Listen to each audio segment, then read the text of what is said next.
Radical Stegosaurus here. Today we're looking at this awesome Last Ronin Michelangelo by Neca Toys.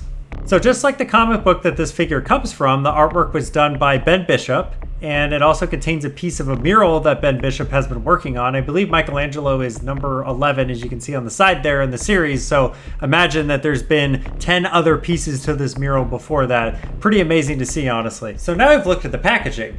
Let's get this guy open. All right, so I picked this guy up from the Walmart app back in June, and he retailed for about $35. He's not exclusive to Walmart, however. He is a comic figure, so he can be sold at any retailer that carries NECA products. His brothers are also all available right now. Splinter, Casey Jones. Lots of figures in this line. It's actually growing pretty rapidly compared to other lines that they have. Now that we got him open, let's take a look at what he comes with. So he's got some gripping hands for his nunchucks. Pretty standard NECA stuff there. We got an open palm hand, kind of like a slapping hand, if you will. And then he comes with another set of hands that are kind of doing like a ninja pose, I guess.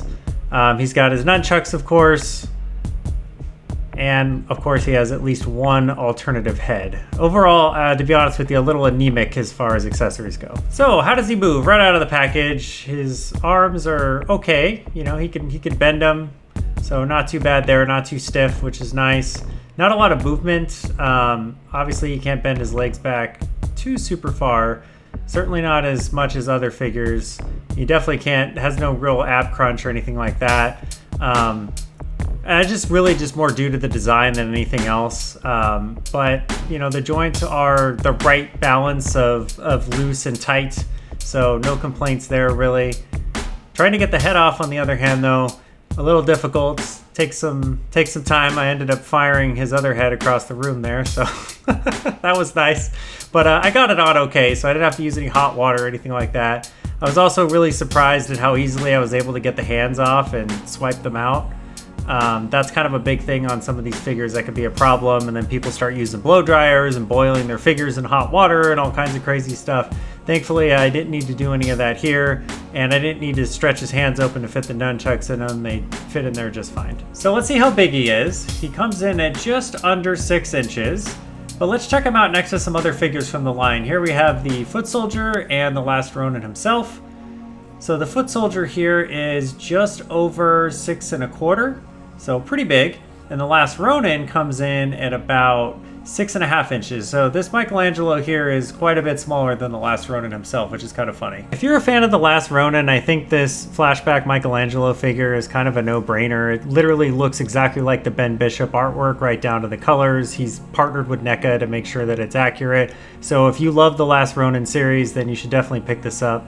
For nostalgia, I give him half a point. The Last Ronin is a fairly new, albeit popular comic, but it's definitely not one of my favorites, so your mileage is going to vary there. As far as quality is concerned, he looked great right out of the package. There were no paint issues or blemishes on the figure itself, so giving him a full point for that. For accessories, I'm only giving 1/4 of a point. This was a very anemic showing for a $35 Ultimate figure. All the other figures in this line have come absolutely stacked with accessories, so it's a little odd to me to only see him have a couple of extra hands and a weapon. For the joints, I'm going to give a full point. Obviously, there's some mobility issues just due to the design of the figure itself. There's a lack of ab crunch, but the joints themselves work perfectly fine and they work within the style of the figure. For the value, I'm only going to give this figure half a point. To be honest with you, the lack of accessories really hurts the overall package for me. The final score for this figure is 3 1/4. Obviously, he looks great. He looks just like the artwork from the comic book, but he's a $35 Ultimate figure. All he comes with is nunchucks and a couple of hands and an extra head. That's really not a lot for a figure like this, and for me it kind of hurts the overall enjoyment of the package.